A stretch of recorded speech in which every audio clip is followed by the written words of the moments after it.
வணக்கம் நண்பர்களே.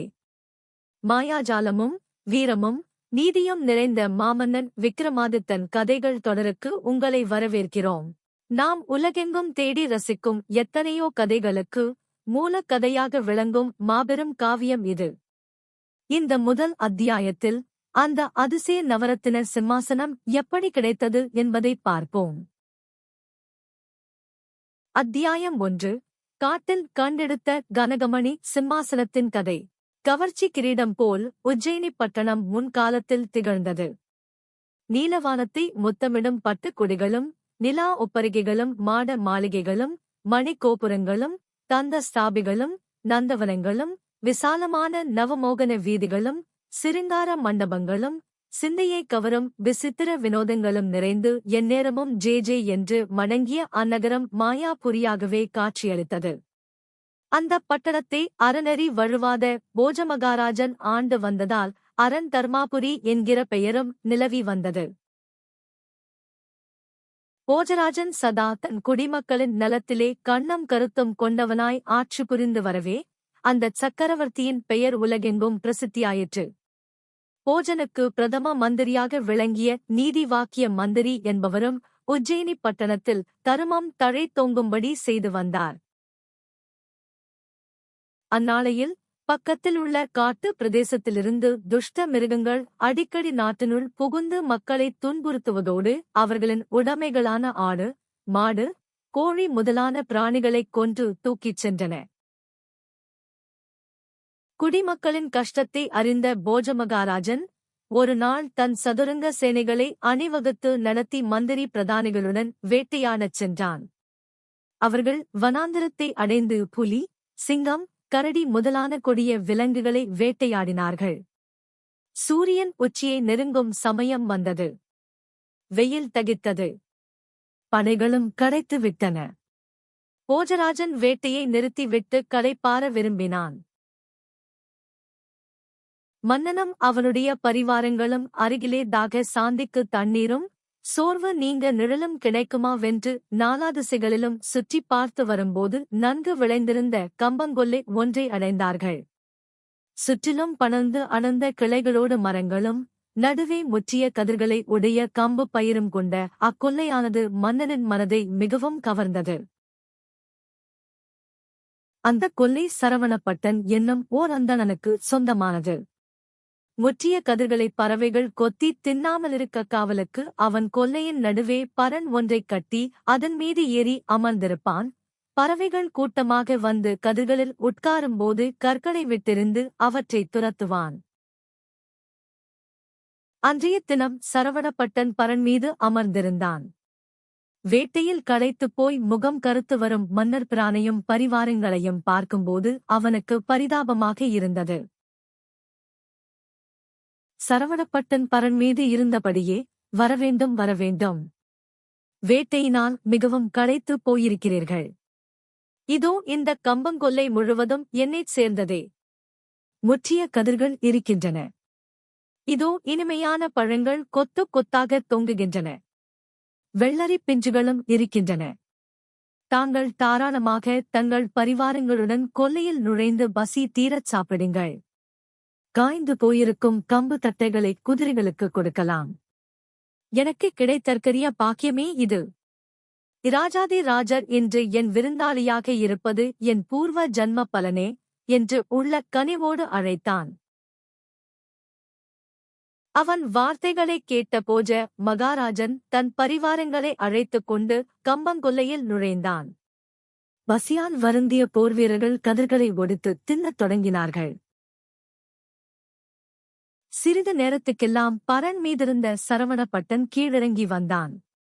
அரசனுடன் வந்த போர் வீரர்கள் மழுக் மழுக்கென்று கம்பங்கதிர்களை ஒடித்து தின்பதையும் குதிரைகள் தட்டைகளை மேய்வதையும் கண்டதும் அந்தணனுக்கு திடீரென ஏதோ ஆத்திரம் குமுறி எழுந்தது. அவன் பூபதியிடம் ஓடி வந்தான்.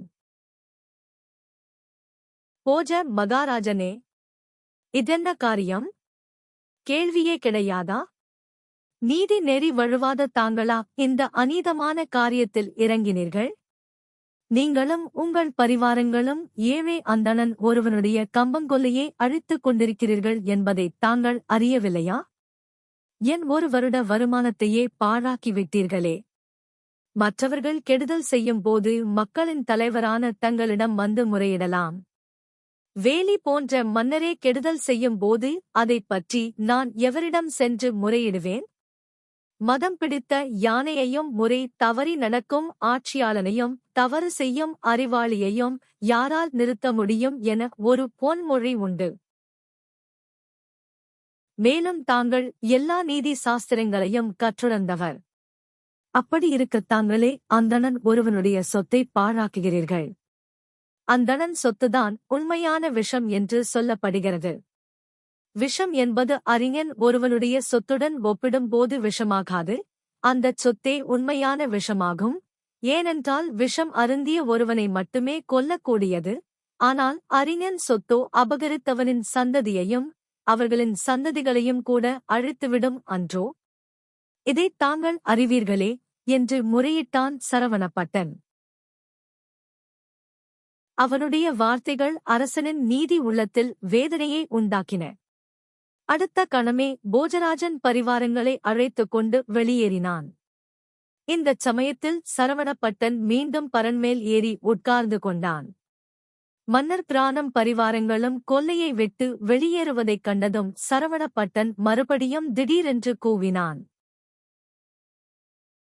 பூபதியே, ஏன் போகிறீர்கள்? அதற்குள்ளாகவா தங்கள் பசி தீர்ந்துவிட்டது?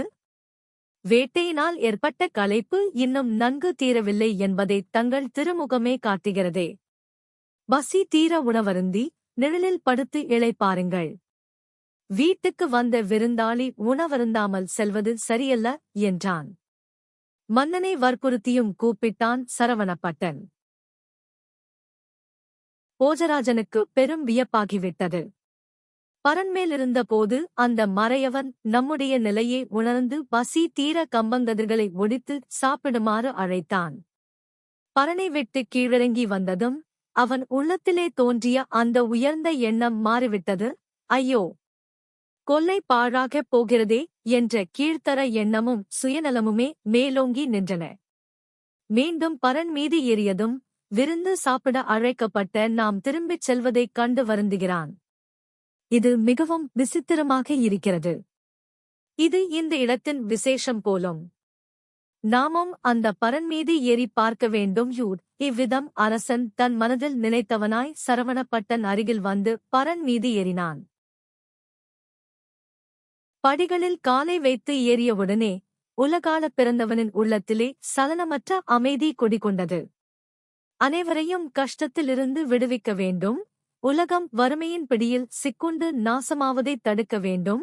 தீங்கு செய்பவர்களைத் தண்டிக்க வேண்டும். நல்லவர்களைப் பாதுகாக்க வேண்டும்.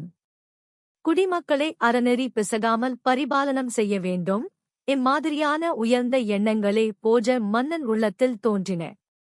சுருங்கச் சொன்னால், அந்தச் சமயத்தில் எவராவது அவன் உயிரைக் கேட்டாலும் கொடுக்கத் தயாராக அரசன் இருந்திருப்பான். எவ்வளவு அழகான கொல்லை இது! உள்ளத்திலே உயர்ந்த எண்ணங்களைத் தோன்றச் செய்வதின் மர்மம் என்ன? தண்ணீரில் எண்ணெயும் ஒற்றனிடம் இரகசியமும் தகுதி படைத்த மனிதனுக்கு சிறு பரிசும் புத்தி கூர்மையுள்ள மனிதனிடம் அறிவும் தானாகவே பரவும் அன்றோ? இந்தக் கொல்லையின் அதிசயத்தைக் கண்டுபிடிப்பதற்கான வழி என்ன? இவ்வாறு சிந்தித்த போஜராஜன் கனிவான குரலில் சரவணப்பட்டனை நோக்கி, அறிஞனே, உன் புகார் நேர்மையானதே. இந்தக் கொல்லையின் மூலம் கிடைக்கும் வருமானத்தைக் கொண்டு அடுத்த வருடம் பூராவும் காலம் தள்ள வேண்டும். அதை உணராது பசியின் மயக்கத்தில் நான் பரிவாரங்களுடன் இதனுள் நுழைந்துவிட்டேன்.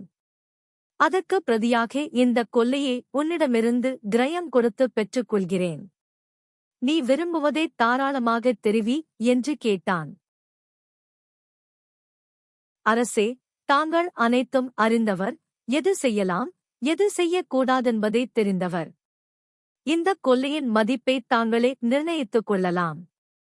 பார்க்கப் போனால் தங்களை மகாவிஷ்ணுவுக்கு ஒப்பிட்டுச் சொல்லலாம். பகவானின் கடைக்கண் பார்வை விழுந்ததால் எவன் தரித்திரமும் துன்பங்களும் இருந்த இடம் தெரியாது ஒழிந்து போய்விடுமே அவ்விதமே அரசனும் கற்பக விருட்சம் எனச் சொல்லப்படுகிறான். பகவானை நேரில் காண முடியாது, தாங்களோ பிரத்யட்ச தெய்வம். என்னுடைய கஷ்டங்களும் வருத்தங்களும் தங்களைக் கண்ட மாத்திரத்திலேயே ஒழிந்துவிட்டன. அப்படியிருக்க இந்த கொல்லை ஒரு பிரமாதமா என்று பணிவுடன் தெரிவித்தான் சரவணப்பட்டன்.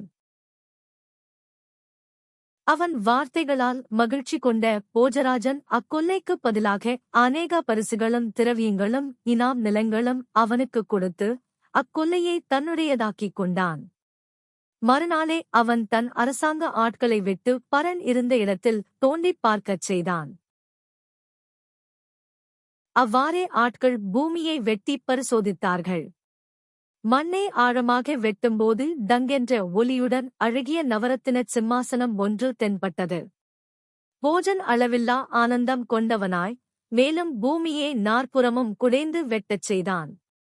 அங்கே நவரத்தினங்களால் இழைக்கப்பட்டதும் 32 படிகளிலும் அழகிய பதுமைகளைக் கொண்டதுமான பொற்சிங்காதனம் ஒன்று இருந்தது. போஜராஜனின் மகிழ்ச்சிக்கு ஓர் அளவில்லை. அந்த சிங்காதனம் புதைக்கப்பட்டிருக்கும் இடத்தில் நிற்கும் போதே உள்ளத்தில் உயர்ந்த மனோபாவங்கள் ஏற்பட்டன.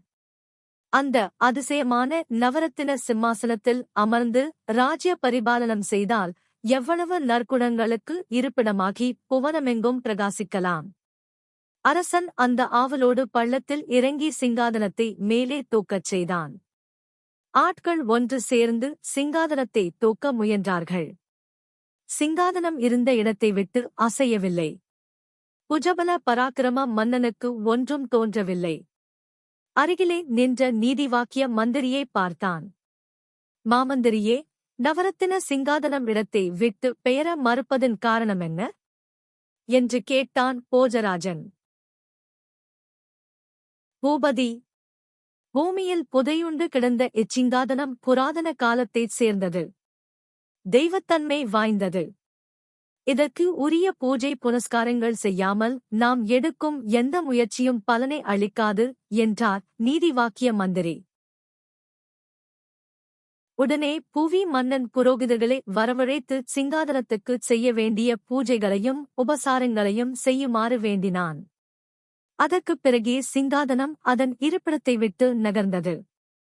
இதைக் கண்ட அரசன், நீதிவாக்கிய மந்திரி, ஆரம்பத்தில் சிங்காதனம் எனக்கு சுலபத்தில் கிட்டாது போல் தோன்றியது. ஆனால் இப்பொழுதோ உன்னுடைய ஆலோசனையின் பிரகாரம் நடந்து கொண்டதால் சிங்காதனத்தை வெளியே எடுக்க முடிந்தது. ஆகவே அறிவாளிகளுடன் நட்பு கொள்வது இலாபகரமானதோடு சிறந்ததாகும் என்றான். அப்போது நீதிவாக்கிய மந்திரி மன்னனைப் பார்த்து, மணிமுடி வேந்தே, கேளுங்கள்.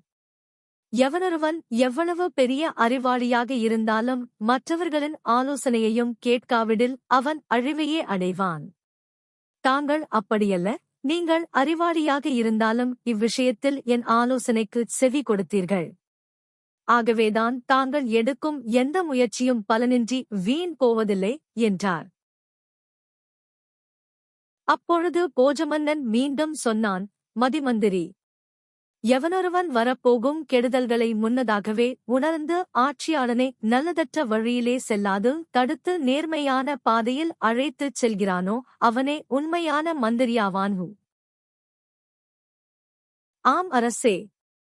நடுமந்திரி எப்போதும் தன் அரச பீடத்தின் தலைவனுடைய நலத்திலே கருத்து உடையவனாய் இருக்க வேண்டும் என்று நீதிவாக்கிய மந்திரி பல உண்மைகளைக் கூறலானார். மந்திரிகள் இல்லாத ராஜ்யம் உரைபண்டங்களைச் சேர்த்து வைக்கும் உக்கிரானம் இல்லாத கோட்டை, அனுபவிக்க யவனம் இல்லாத அதிர்ஷ்டம், அறிவு இல்லாத துறவரம், வஞ்சகர்களிடையே தர்ம சிந்தனை, வேசிகளிடையே காதல், நீசர்களிடையே நட்பு, அழகிகளிடையே சுதந்திரம், ஏழையிடம் கோபம், வேலைக்காரனிடத்தில் தந்தன்மை, பிரபுவிடம் அந்நியோனயம், பிச்சைக்காரன், சலன புத்தியுள்ள பெண்ணிடம் புனிதத்தன்மை, திருடர்களிடையே கௌரவம், மூடர்களிடையே முன்னேற்றம் இவையனைத்தும் வியர்த்தமானதே. மேலும் ஆட்சியாளன் பெரியார்களை கிளறவிக்க வேண்டும். அறிஞர்களின் ஆலோசனையையும் கேட்க வேண்டும். ஆண்டவனையும் அறநெறியாளர்களையும் பூசிக்க வேண்டும். நல்ல பாதையிலே வாழ்க்கையைச் செலுத்த வேண்டும். இன்னும் அரசனுக்கு கூறப்படும் நற்குணங்கள் அனைத்தும் தங்களிடம் காணப்படுகின்றன. அதனால் நீங்கள் ராஜாக்களுக்கெல்லாம் ராஜாதி ராஜராக விளங்குகிறீர்கள். இன்னும் மந்திரியாக வருபவன் நல்ல குடும்பத்தைச் சேர்ந்தவனாகவும் திறமைசாலியாகவும் காமண்டகனின் நீதிசாரத்தையும் சாணக்கியனின் அர்த்தசாஸ்திரத்தையும் பஞ்சதந்திரத்தையும் நன்கு அறிந்தவனாக இருக்க வேண்டும். மேலும் அவன் குடிமக்களின் க்ஷேமத்தில் விருப்பம் உடையவனாகவும் தன் சக பிரதானிகளை நன்கு நடத்திச் செல்லும் திறமை வாய்ந்தவனாகவும் அரசனுடைய போக்கிற்கு ஏற்ப நடந்து கொள்ள வேண்டுமென்பதை உணர்ந்தவனாகவும் ஆட்சி பீடத்தை கஷ்டத்திலிருந்து காப்பாற்றுபவனாகவும் இருத்தல் வேண்டும். மேலும் இல்லற நற்குணமும் வாய்ந்தவனே மந்திரியாகத் தகுந்தவன். நந்தமன்னன் தன்னுடைய மந்திரி பகுசுருதன் மூலம் திருமகத்தி தோஷத்திலிருந்து காப்பாற்றப்பட்டான் அல்லவா என்று நீதிவாக்கிய மந்திரி ஒரு கேள்வியுடன் கூறி முடித்தார். அது எப்படி? அந்தக் கதையை எனக்கு விரிவாகத் தெரிவி என்று போஜராஜன் கேட்கவே நீதிவாக்கிய மந்திரியும், புவனபதியே, அந்தக் கதையே சொல்லுகிறேன், கேளுங்கள் என்று சொல்லிவிட்டு கதையை ஆரம்பித்தார். தொடரும்.